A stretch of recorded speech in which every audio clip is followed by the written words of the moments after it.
brother, dimanapun kalian berada, semoga baik-baik saja, sehat dan banyak rezekinya. Kali ini kita akan membahas alur cerita dari sebuah film yang mengisahkan seorang pendekar yang sejak kecil diremehkan dan dikucilkan oleh semua orang. Ternyata dia memiliki kesaktian tersembunyi yang tak tertandingi. Tidak usah berlama-lama lagi, kita masuk ke alur ceritanya.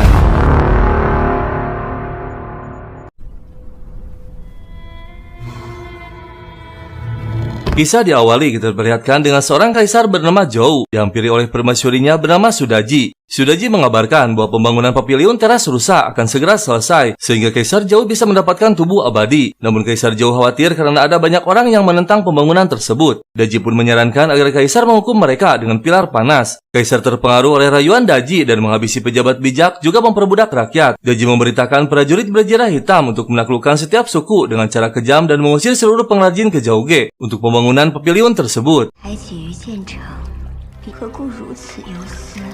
可助有生之举，为这见证如流，妾有一番好肉，除邪言之乱者。殷商奴受妲己魅惑手段，镇阳间露台，必将天下。 Salah seorang bangsawan Shibo bernama Jichang mengajukan petisi untuk rakyat dan membujuk Kaisar Zhou, namun dia dipenjarakan di Yaoli selama bertahun-tahun. Demi menggelingkan pemerintahan tirani, Jenderal Jishan berulang kali melakukan upaya penyelamatan yang berbahaya, hingga akhirnya mereka berhasil membawa Jichang kabur dari Zhouge.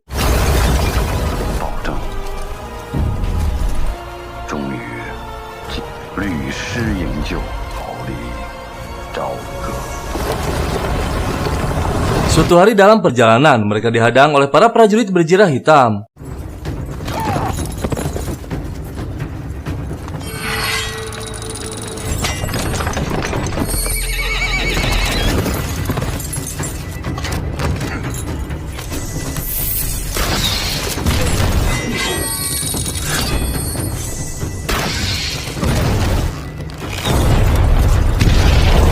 Meskipun Jishan berhasil mengalahkan prajurit berjirah hitam, namun Jichang mempunyai firasat bahwa jalan yang akan mereka lalui tidak akan mudah.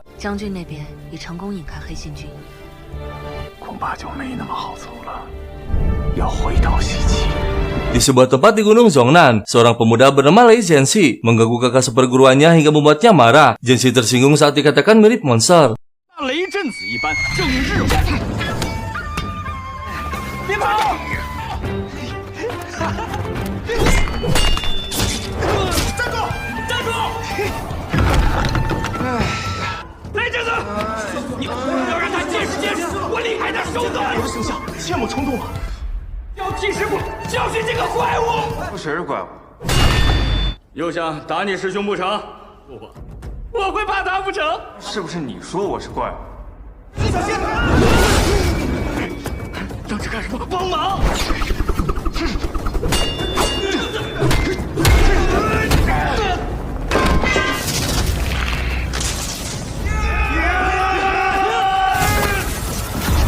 Dan tiba-tiba sang master muncul yang bernama Zhongxi. Dia menasihati Zhenxi agar tidak gegabah dalam mengendalikan energi spiritual yang sudah dimilikinya sejak lahir. Zhenxi tak mendengar nasihat tersebut sehingga harus dihukum dan dilarang meninggalkan gunung belakang. Dengan menahan emosi, ia teringat kenangan masa lalu yang seringkali diremehkan oleh teman-temannya.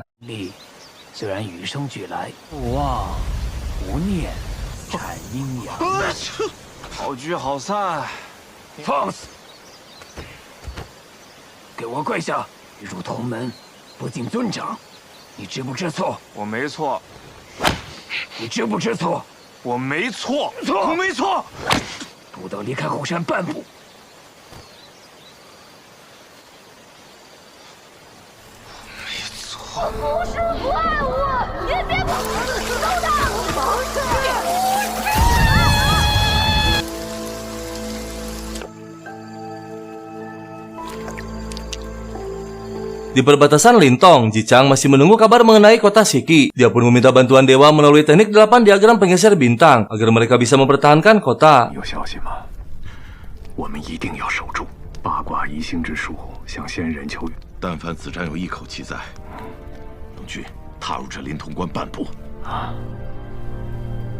Suatu hari saat Zhenxi sedang berjalan di hutan dan tersengaja melangkahi sebuah batu. Batu tersebut melayang dan tiba-tiba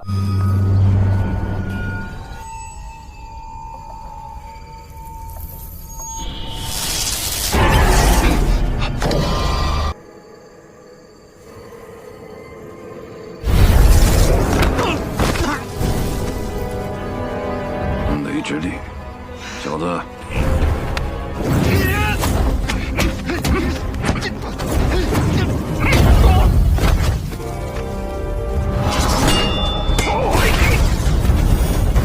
Saat pertarungan masih berlangsung, seorang pria tua muncul bernama Jia, seorang tahu bijak yang turun gunung demi 5 batu ajaib penakluk siluman, yang mengabarkan bahwa beberapa hari yang lalu, Guru Agung merasakan pergerakan siluman. Khawatir terjadi bencana sehingga dia memerintahkan Jia turun gunung untuk mencari kembali batu ajaib. Namun musuhnya yang bernama Gong Bao telah merampas 4 batu ajaib yang sudah ditemukan. Dia menggunakan teknik perbintangan untuk mencari beberapa batu ajaib dan menyadari ada seseorang di perbatasan Lintong meminta bantuan Gunung Zhongnan. Guru Yun memberitahu bahwa orang tersebut adalah Ji Chang. Di tempat lain, Gong Bao yang diangkat sebagai penasihat negara menyerahkan batu ajaib pada Daji dan melaporkan bahwa di Gunung Zhongnan ada seorang pemuda yang memiliki kekuatan petir angin. Meskipun kekuatan sihirnya masih lemah, dia menyarankan agar pemuda tersebut harus segera disingkirkan agar tidak menjadi ancaman. Namun Daji tak memperdulikannya karena pembangunan pavilion akan segera selesai dan mengatakan Po Bai telah diperintah memimpin prajurit untuk menangkap Ji Chang, namun masih belum bisa menerobos perbatasan Lintong. Dia memerintahkan Gong Bao pergi ke sana untuk mewakilinya dan mengatakan bahwa Ji Chang merupakan batu ajaib terakhir. 还有一件更重要的事，要国师去办，马上就要建成，姬昌却迟迟未能攻，请国师替妲己走上一步。 Suatu hari, Jia memberikan jimat spiritual pada Jianxi. Jimat tersebut akan berguna untuk menyelamatkan nyawanya. Tak lama, Guru Yun memanggilnya dan menceritakan bahwa dulu Jianxi mengidap penyakit parah, lalu dibawa oleh ayahnya ke Gunung Zhongnan untuk diselamatkan. Jianxi terkejut saat Guru Yun mengatakan bahwa ayahnya adalah Ji Chang. Sebelum pergi ke Zhaoge untuk menasihati Kaisar Zhou, Ji Chang menitipkan Jianxi pada Guru Yun. Kini Guru Yun memerintahkan Jianxi untuk turun gunung, membantu ayahnya di perbatasan Lintong, dan mewariskan tongkat petir angin emas kepadanya. 愿见纣王而身陷囹圄，愿意下山救你父亲吗？不是怪物，我父亲叫姬昌。哦，最想念的儿子，为师最疼爱的弟子，徒儿，这一记住。 Di tempat lain, perbatasan Lintong digempur meriam.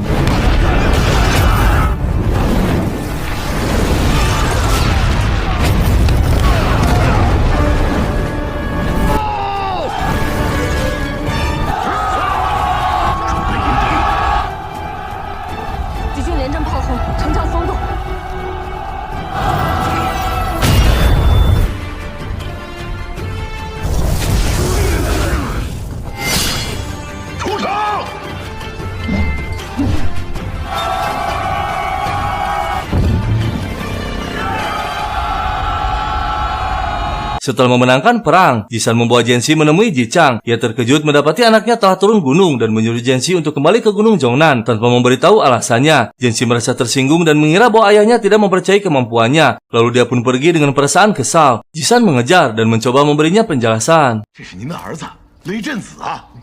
你什么时候下山的，震儿？师傅让我来的，他让我保护你去西岐。你马上回到终南山。多亏了公子出手相助，哎，我就不打扰了，告辞。你们一定有误会，公子，你听我说，郑丈就想逃啊？包，你说谁是宋包？说的就是你！你放开！松开，把手给我松开！他们为了守住这儿，连命都可以不要，不留也罢。 Karena Jianxi memutuskan untuk tetap tinggal, Jisan pun berhasil mendapatkan izin untuk membawa Jianxi ikut bersama mereka ke kota Shiki. Mereka harus melewati dataran Yunmeng yang merupakan wilayah siluman dan banyak bahaya alam. Saat mereka sampai di dataran Yunmeng, Jisan pamit kembali ke perbatasan. Namun tiba-tiba,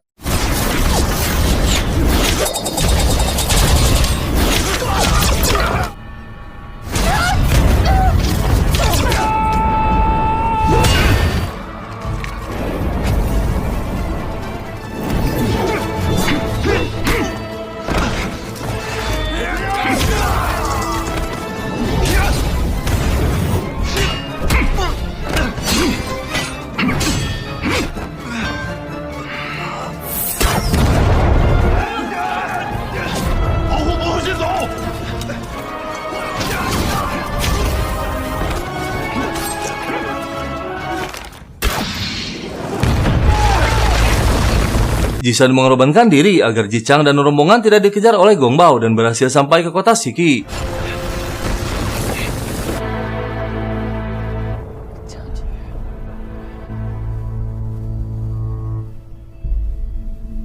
Daji mendapatkan laporan bahwa Po Bai telah kalah dan rombongan Jichang berhasil sampai ke dataran Yunmeng. Sedangkan Gong Bao masih belum memberi kabar. Ia pun memerintahkan prajuritnya untuk menghabisi rakyat yang sudah dijadikan pekerja paksa.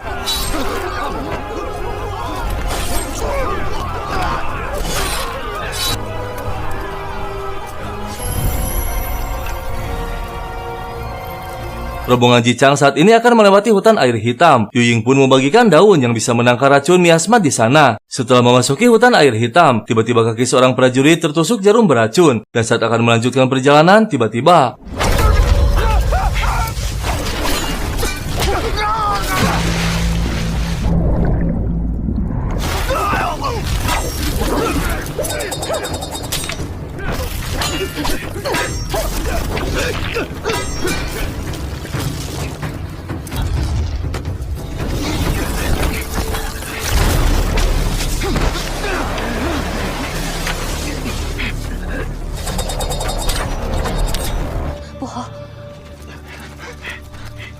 setelah aman, mereka pun beristirahat sejenak. Yu Ying memberitahu bahwa makhluk tersebut adalah rotan duri darah yang tumbuh dalam air yang biasanya akan keluar melukai orang saat mencium aroma darah. Tak lama kemudian, tak disangka Gong Bao berhasil mengejar mereka dengan wujud lain.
Melihat ayahnya dalam bahaya, Jianxi memasukkan tangannya ke air dan kembali melawan.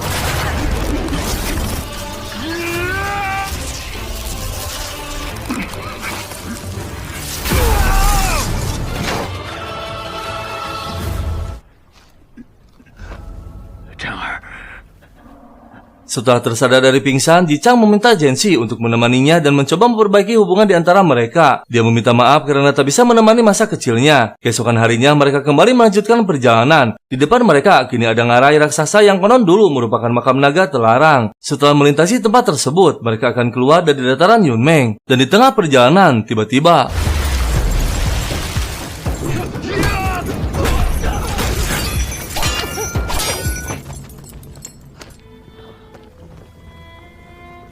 Daji tiba-tiba muncul di hadapan mereka. Setelah melihat Jianxi, dia teringat bahwa Jianxi adalah siluman. Jianxi pun teringat kembali masa kecilnya.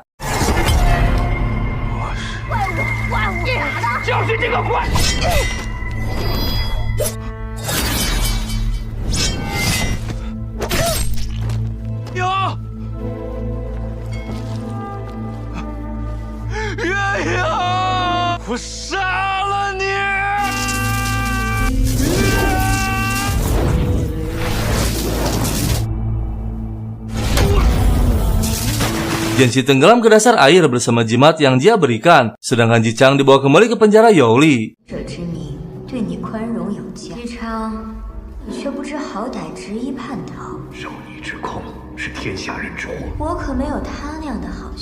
Di Youli, Daji menceritakan bahwa dulu dia dan Raja Siluman mengucapkan sumpah cinta. Namun Raja Siluman tersebut dihabisi oleh para bangsawan dan mendorongnya ke dalam jurang hingga mereka terpisah oleh dua dunia. Papiliun teras rusak yang sebentar lagi selesai akan menjadi tempat bertemunya kembali Daji dengan Raja Siluman.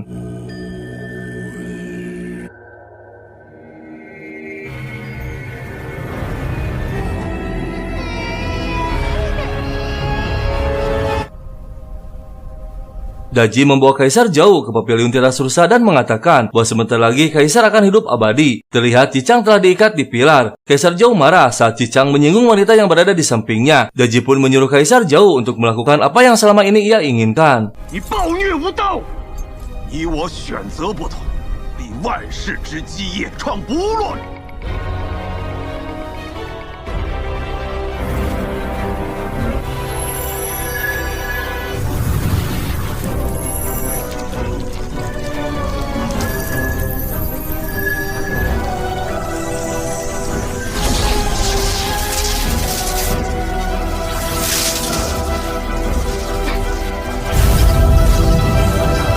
tempat lain, rakyat yang sedang melakukan persembahan diserang oleh para prajurit berjirah hitam.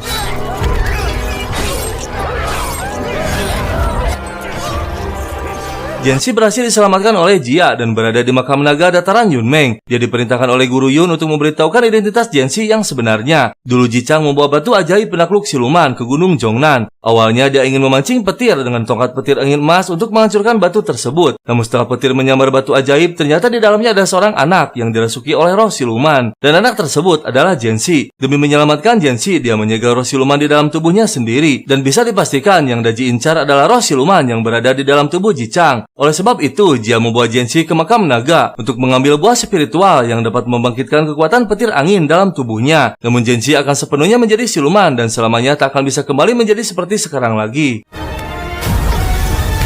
何方妖孽？这姬昌的儿子不是妖怪，南山云中子的弟子雷震子。如灵果，小爷我要定。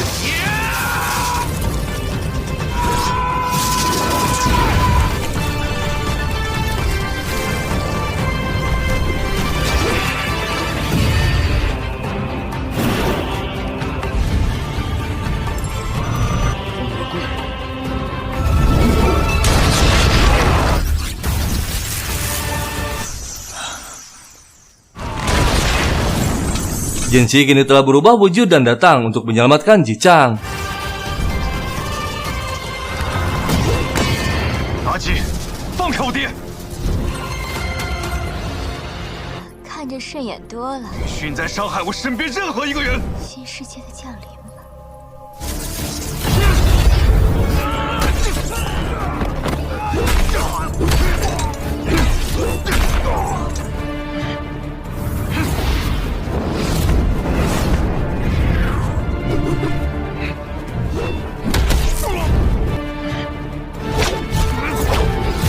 你阻挡不了我的。天君降临，认输吧。知道我的名字叫什么吗？雷震子！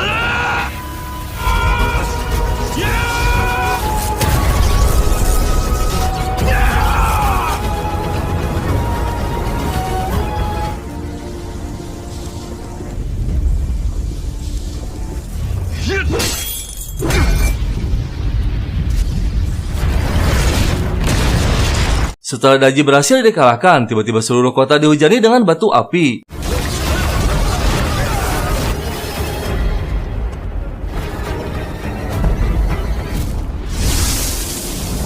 你怎么变成了这副模样？ 保护好我爹。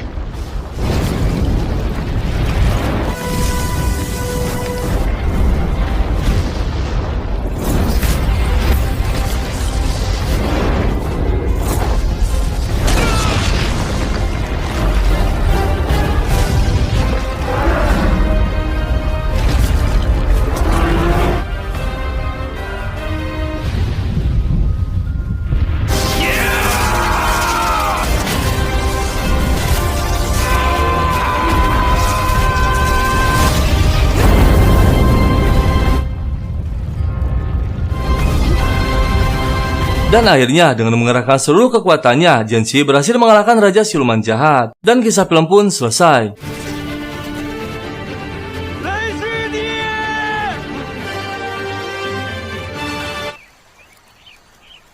九牧飞熊先生大名，得度先生之言，